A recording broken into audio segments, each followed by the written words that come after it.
வணக்கம் மக்களே, welcome back to கொஞ்சம் உப்பு நிறைய காரம். இன்னைக்கு நம்ம பார்க்க போறது வெண்டைக்காய் மோர் குழம்பு. மோர் குழம்புல வந்து பல வெர்ஷன்ஸ் இருக்குங்க. அரைச்சி விட்ட மோர் குழம்பு, பச்சை மோர் குழம்பு, வெடிக்க விட்ட மோர் குழம்பு. இன்னைக்கு நம்ம பார்க்கறது ரொம்ப சிம்பிளான வெர்ஷன். இது வந்து நான் வெண்டைக்காய் யூஸ் பண்ணி பண்ண போறேன். இதுல வந்து நம்ம கத்திரிக்காயில பண்ணலாம், பூசணிக்காய் பண்ணலாம், உருளைக்கிழங்கு கூட மோர் குழம்பு பண்ணலாம். எதுவுமே இல்லாட்டி சின்ன வெங்காயம் வச்சு கூட மோர் குழம்பு பண்ணலாம். வாங்க கிச்சனுக்கு போகலாம். இப்போ மோர் குழம்பு செய்ய தேவையான பொருட்கள் என்னென்னு பார்க்கலாம். பருப்பு 1 டீஸ்பூன், சீரகம் 1 டீஸ்பூன், தனியா 1 டீஸ்பூன், அரிசி 1 டீஸ்பூன். எந்த அரிசி வேணா இருக்கலாம், பச்சரிசி, புழுங்கல் அரிசி எது வேணா இருக்கலாம். இதெல்லாமே ஒரு பைண்டிங்காக தான் நம்ம எடுத்துக்கிறோம். ஒரு சின்ன துண்டு இஞ்சி, கொஞ்சம் கருவேப்பிலை, ஒரு 3 பச்சை மிளகாய் வந்து 2ஆ கட் பண்ணி வச்சிருக்கேன், ஒரு 1/4 மூடி தேங்காய். இப்போ நம்ம பருப்பெல்லாம் ஊற போட்டுடலாம். தனியா, பருப்பு, அரிசி, ஜீரகம் இது எல்லாத்தையுமே நம்ம ஒரு மினிமம் ஒரு 15 to 20 மினிட்ஸ் சோக் பண்ணிக்கலாம். நல்லா ஊறணும். நல்லா ஊறினா தான் மைய அரைப்படும். ஒரு பேன்ல வந்து நான் ஒரு 3 டேபிள் ஸ்பூன் அளவுக்கு ஆயில் போட்டிருக்கேன்.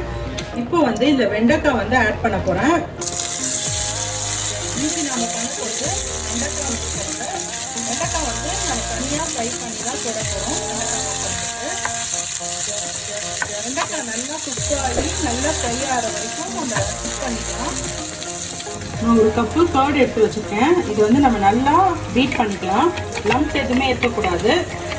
நீங்கள் மிக்சியில் போட்டு கூட பீட் பண்ணிக்கலாம். ஆனால் மிக்சியில் பண்ணுறப்போ நான் என்ன நோட் பண்ணேன்னா, அது ரொம்ப திரிஞ்சிடுது. இந்த மாதிரி பண்ணிங்கன்னா திரிய சான்ஸ் கம்மியாக இருக்குது. ஸோ நீங்கள் இந்த மாதிரி பீட்டர் வச்சு இந்த கர்ட் வந்து லம்ப்ஸ் இல்லாமல் பீட் பண்ணிக்கிங்க. நல்லா ஸ்மூத்தாக இந்த கர்டில் நான் கொஞ்சோண்டு மஞ்சத்தூள் ஆட் பண்ணிக்கிறேன். அப்போ தான் நமக்கு ஒரு நல்ல லைட் எல்லோ கலர் கிடைக்கும். வெண்டைக்காய் வந்து ரோஸ்ட் பண்ணிட்டே இருக்கு. நம்ம ஊற வைக்கிற ஐட்டம்ஸ் எல்லாம் முதல்ல ஊற வச்சுட்டு நம்ம வெண்டைக்காய் குக் பண்ண ஆரம்பிச்சோம்னா அது ஊறுறதுக்கும் நம்ம வெண்டைக்காய் குக் ஆகிறதுக்கும் டைம் கரெக்டாக இருக்கும். வெண்டைக்காய் குக் ஆகிறதுக்குள்ள நம்ம அந்த டேஸ்ட் ஆரம்பிக்கலாம். வெண்டைக்காய் வந்து நம்ம நல்லா ரோஸ்ட் பண்ணி எடுத்துக்கிட்டோம். இப்போ வந்து நம்ம மசாலா பேஸ்ட் அரைச்சிடலாம். இப்போ நான் ஊற வச்சதெல்லாம் மிக்ஸி ஜாரில் போட்டிருக்கேன். தேங்காய் ஆட் பண்ணிக்கிறேன். இஞ்சி ஒரு சின்ன துண்டு சொல்லியிருந்தேன் இல்லையா, அப்புறமா கருவேப்பிலை, பச்சை மிளகாய், இது எல்லாத்தையுமே போட்டு நம்ம நல்லா மைய பேஸ்ட் மாதிரி அரைச்சிக்கணும். திப்பி திப்பியா இருந்தாலும் நல்லா மிக்ஸ் ஆகாது மோர் குழம்புல, அதனால நல்லா பேஸ்ட் மாதிரி அரைச்சிக்கணும். இப்போ நான் அரைச்சி வச்ச பேஸ்ட்டை வந்து ஒரு கடாயில் வச்சு லைட்டாக கொதிக்க விடுறேன். மிக்சி தண்ணியும் நான் இதில் போட்டுட்டேன். இது லைட்டாக கொதிச்சா போதும். தேவையான அளவு உப்பு இதிலே சேர்த்துக்கிறேன். இது பச்சை வாசனை போகிறதுக்காக நம்ம இதை லைட்டாக கொதிக்க விடுறோம். பச்சை மோர் குழம்புன்னு ஒன்று பண்ணுவாங்க, அதில் வந்து இந்த மாதிரி கொதிக்க கூட விட மாட்டாங்க. லைட்டாக வந்து கொதிக்க ஆரம்பிச்சிருச்சு. ரொம்ப கொதிக்க விடணும்னு அவசியம் இல்லை, லைட்டாக கொதிச்சானா போதும். இந்த ஸ்டேஜில் வந்து நான் வெண்டைக்காய் ஆட் பண்ணிடுறேன். வெண்டைக்காயில் இந்த மசாலாவோட சேர்ந்து ஒரு 1 நிமிஷம் குக் ஆகட்டும். இந்த வெண்டைக்காய் போட்டதுக்கப்புறம் 1 நிமிஷம் கொதிக்க விட்டால் போதும். இப்போ வந்து நம்ம பீட் பண்ணி வச்சுருக்க மோரை வந்து இதில் ஆட் பண்ணிக்கலாம். திக்னஸ் வந்து உங்கள் விருப்பத்துக்கு ஏற்ற மாதிரி. இது நம்ம எல்லாமே அரைச்சி போட்டிருக்கனால கொஞ்சம் திக்காக தான் இருக்கும். நீங்கள் கொஞ்சம் தண்ணியாக ப்ரிஃபர் பண்ணிங்கன்னா கொஞ்சம் வாட்டர் ஆட் பண்ணிக்கோங்க.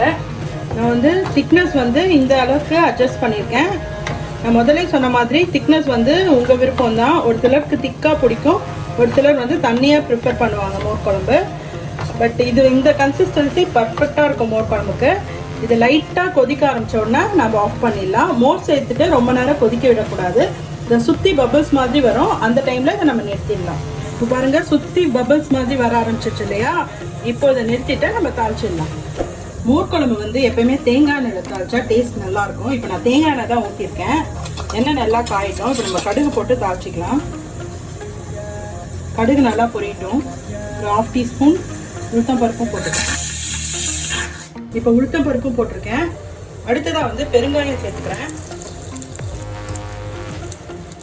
ஒரே ஒரு வரமிளகா, சும்மா ஒரு ஃப்ளேவருக்கு தான். கொஞ்சோண்டு கருவேப்பிலை. இப்போ நம்ம இதை வந்து மோர் குழம்புல கொட்டிடலாம். தாளிப்பு ரெடி ஆயிடுச்சு.